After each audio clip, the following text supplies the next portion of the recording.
I hope you guys are doing good. I hope you guys are having a wonderful day. And I wish you all a beautiful week, a beautiful Monday to everywhere and from everywhere you are watching us. We really do appreciate your time here.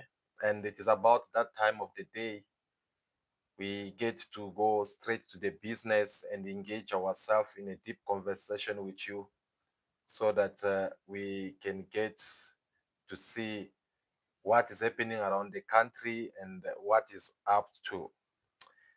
Guys, in this video, I want to talk about two people. Mhm. I want to talk to you about two individuals. I'm talking about Brown Mogotsi. I'm talking about Mr. Paul O'Sullivan. These two individuals, they seem to be having a serious problem with the justice system because there is some violation or serious allegations which are already being put against them. And the way they are handling the whole matter, trust me, one of them will find themselves before the bar inside the court in order for them to give a proper clarity to whatsoever could be the allegations which they have given to them. So we are going to discuss more deep in this conversation, and I'm inviting you to watch this video until the end because I have a beautiful surprise for you that you are going to discover through this video. Guys, the allegations made by General Mkwanazi, it's not something simple. Yes, there might be those ones who come forward and say that no, uh, General Mkwanazi coming up forward and making this kind of allegations is because he was planning for a military coup against President Ramaphosa. That is what some they are saying. And one of them who provide, I mean, who not providing the proof, but who confirm it on the record is Mr. Paul O'Sullivan. This old man, when he was being asked what was his mind or what come to his mind the moment when Brown Mukotsi, General Mkwanazi made these allegations against the police and the justice system and that press conference which Mkwanazi had back then. Well, Paul O'Sullivan was very clear to say that no, the man was planning for a military coup against President Ramaphosa. That is one side or the other version which other people get to believe in. But there is also another group of people, or should I say a category of people, which also believe that these are police officers who are at war against each other. In the center, there is a drug cartels, there is a mine which is being involved in all this. So those police who are not benefiting or who are not eating from these drug cartels leaders, they are the one who also are coming forward in order for them to just spill the beans so that everyone can come forward and see whatsoever it's been happening in the police of South Africa. That is another version. But why are we here? Because there is a many people which they had invited, whether it is to Madlanga committee, commissioners, or whether it is the ad hoc committees. They did invite many people. Many people went over there. But it seemed to be like the passage of Brown Mukotsi at Madlang Commission. It is something which will become like his nightmare. Why? Because Brown Mukotsi, he was afraid of the ad hoc committee. At some point, because of some individuals which himself he claimed about it. He said about it in one of the questions which they asked him whether he was afraid to appear before this committee. Brown Mukoti says that no, he was afraid of Julius Malema. And the reason he gave was saying that no, imagine Julius Malema is someone that Donald Trump gets to discuss about him in the White House. What about someone like me. Julius Malema is not afraid of anyone. So therefore, sitting in front of Julius Malema, it's not going to make things easy for him. Well, that is his opinion, of course. But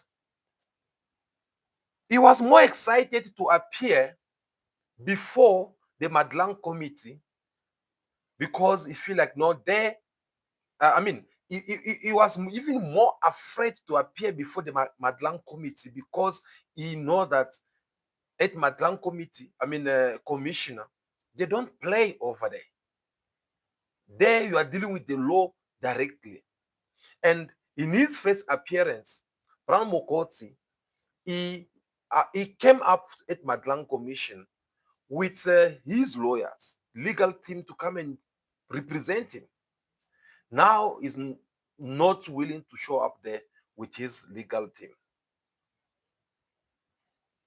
On the other side, we're having the same man who refused to appear in front of this Madlanga committee when was being expected to do so. Of course, I'm talking about Brown Mogotsi. Today, Monday, they were expecting to see him. He was the man the witness who's supposed to be taking seat in that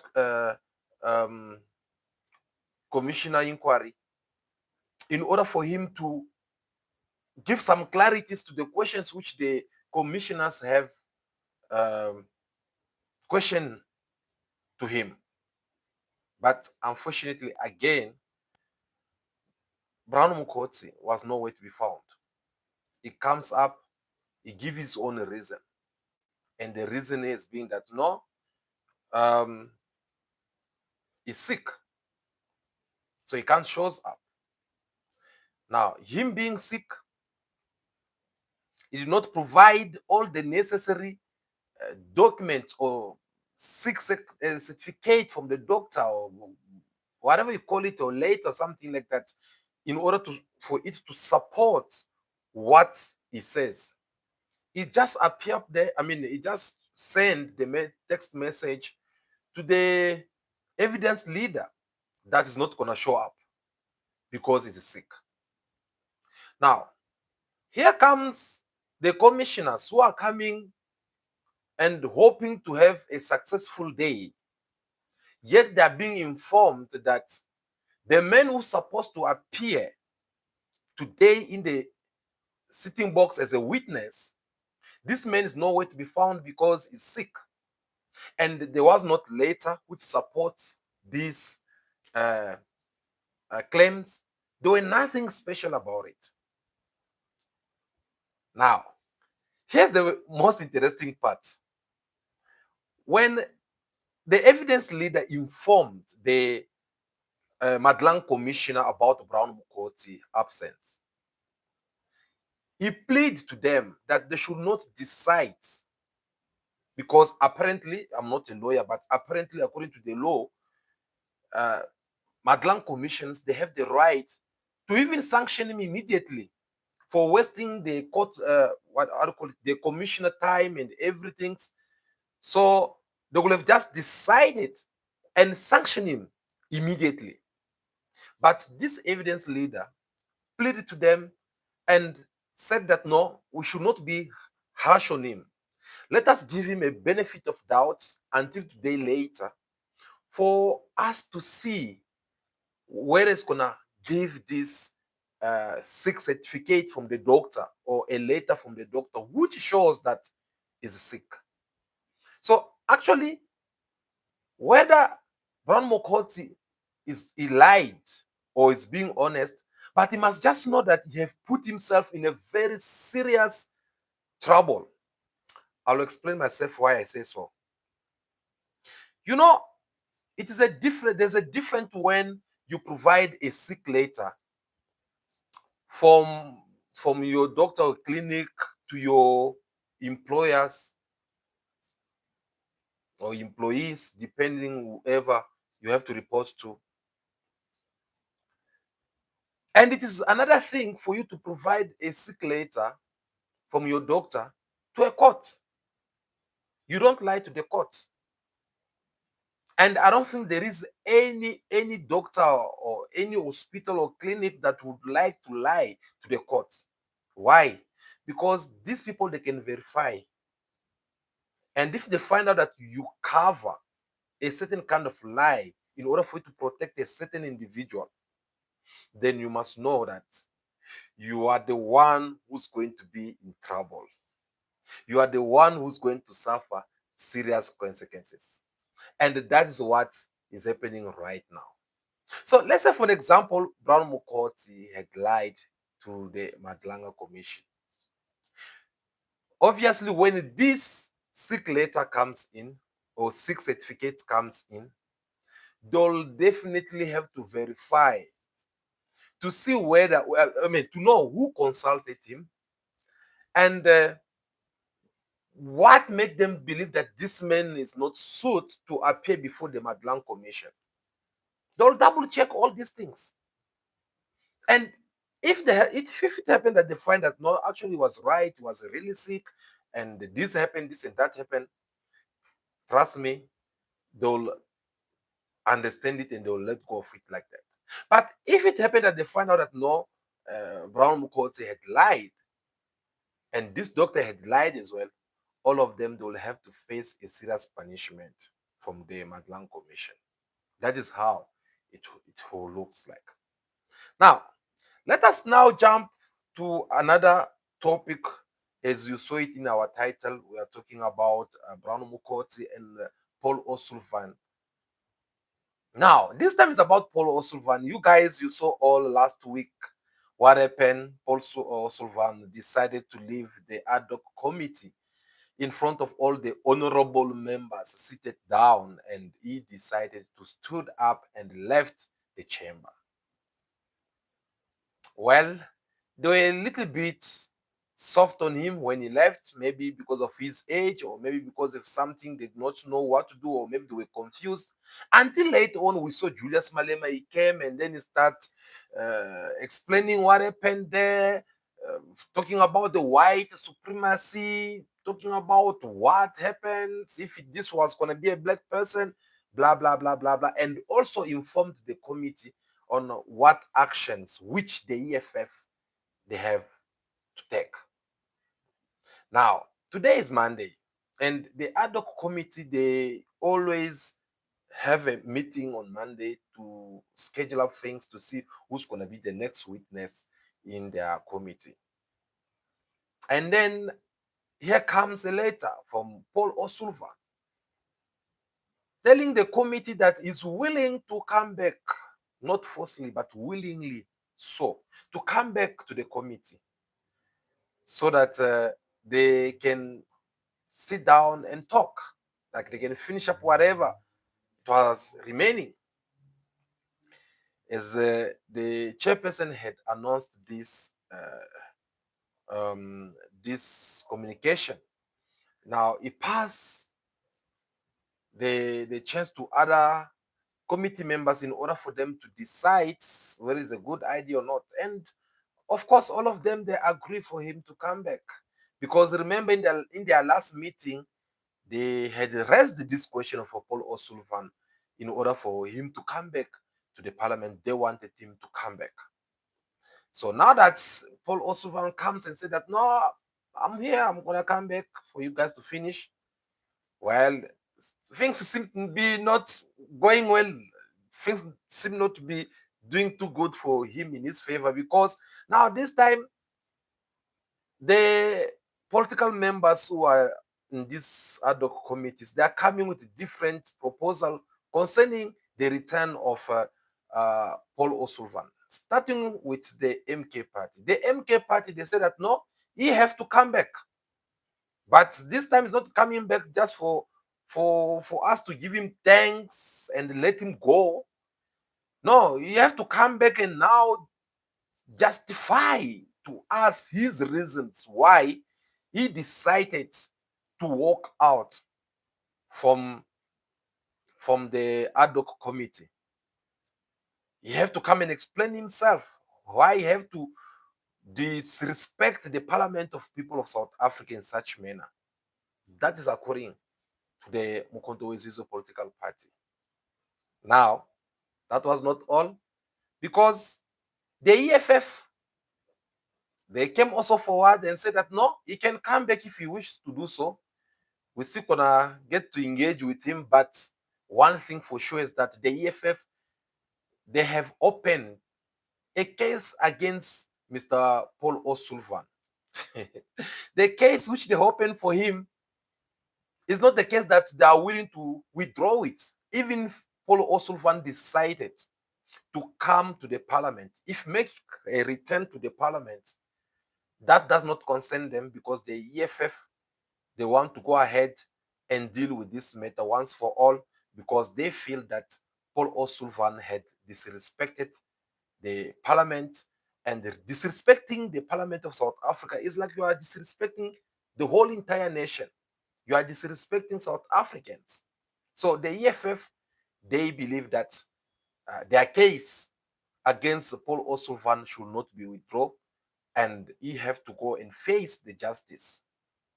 Now, here is the questions which comes in my mind. Why is the EFF insisting to go ahead and open a case, a criminal case, or the arrests that he wants it to be applied on Paul O'Sullivan just like that? Well, I'll tell you something in a very short moment. What is happening is that there's been a conflict between the EFF, should I say the EFF leadership, with Mr. Paul O'Sullivan, which has been going on for a couple of years. Remember, Paul O'Sullivan is a member of the African Forum. Do you remember that? Even in the parliament, they asked him that question by one of the MK member to confirm whether he was a member of AfriForum.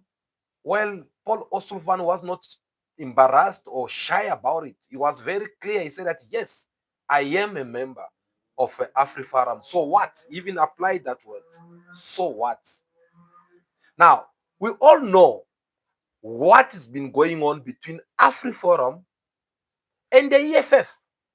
Or should I say AfriForum and Julius Malema. Later this month, if I'm not mistaken, or next month, I have to confirm that again. You might correct me in the comments.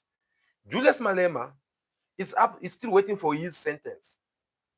And already we know that they had found him guilty. So anytime he can go to jail if he can't convince the court enough for him to win this case against AfriForum. And you know that this case, it has been there for many years. Many years. We're talking about more than 5 years now. So you can tell already the temperature between Julius Malema, EFF, and AfriForum, represented by different individuals.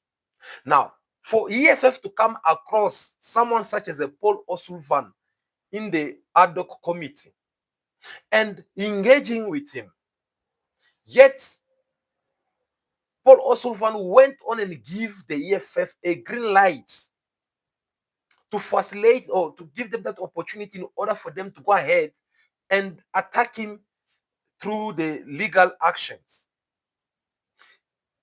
That is an opportunity which the EFF or Julius Malema could not let go of it. Remember, it was all about AfriForum taking the EFF to the court, AfriForum doing this with the, Julius Malema. But this time, they end up exposing themselves against the EFF. And that is the reason why you see everyone, they are withdrawing this case. And then the EFF, they're not willing to withdraw this case. They see this as an opportunity for them to come back on AfriForum. That it is the naked truth of what is happening right now. Now, with all that being said, Paul O'Sullivan is expected to appear inside the ad hoc committee by Wednesday, if I'm not mistaken. The EFF, the ad hoc committee, they had called for the EFF maybe to wait a little bit in order for them to decide all of them and see whether the parliament can launch this, open this case against Paul O'Sullivan. But the EFF, they refuses. They say that the parliament, they can hold their own decision. But as for the EFF, as a political party, them they are going ahead to open a case against Paul O'Sullivan. And that is what had happened so far. So now we're having a Brown Mogotsi who's having serious problem with Madlanga Commission, which they had give him a last warning. Because remember, Brown Mogotsi was at this Madlanga Commission last year around November, if I'm not mistaken. He went there and he said whatsoever supposed to say there. We all saw what he did. And according to what is being noticed to this Madlanga Commission, Brown Mogotsi had lied under oath. And we all know how serious it can be for someone to lie under the oath. Brown Mogotsi did that. And that is the reason why they are calling him back. And them calling him back is in trouble already. I'll tell you why I'm saying this. Actually, if I was one of the law enforcement, or if I was one of the people who are following this case more properly, I would have tried to monitor Brown Mogotsi right now to know where he is, what is he doing, what is going on. Why am I saying this? Because the man can even flee the country right now. Yes. Because we're talking about the same man who came at the ad hoc committee. He appeared in first 10. He lied. He said whatsoever he's supposed to say there. They let him go. When other witnesses came back at the ad hoc committee, they contradicted him. They say things differently, different things there. And these people, they are not even linked to each other, but everyone, they keep on mentioning the name of Brown Mogotsi, Kat Matlala, Brown Mogotsi. And then they had to commit, they're like, no, I think this man should come back here. He lied to us. And which he did. He went back to ad hoc committee last week. You also what happened. Now, here comes the Madlanga Commission, whereby he was there last year, November. And he was not alone. He was represented by his legal team. Keep that in mind. He was represented by some lawyers. He said whatsoever he said there. He lied whatsoever he feel like lying to Madlanga Commission. Now, this time, according to the evidence leader in the Madlanga Commission earlier on, the evidence leader says that Brown Mogotsi, this time he does not the legal team. So he's coming to this Madlanga Commission on his own, all alone. Do you know what does that mean? Are you going to tell me that Brown Mogotsi does not have enough money to hire lawyers, same lawyers who came with him before, or to hire other different lawyers?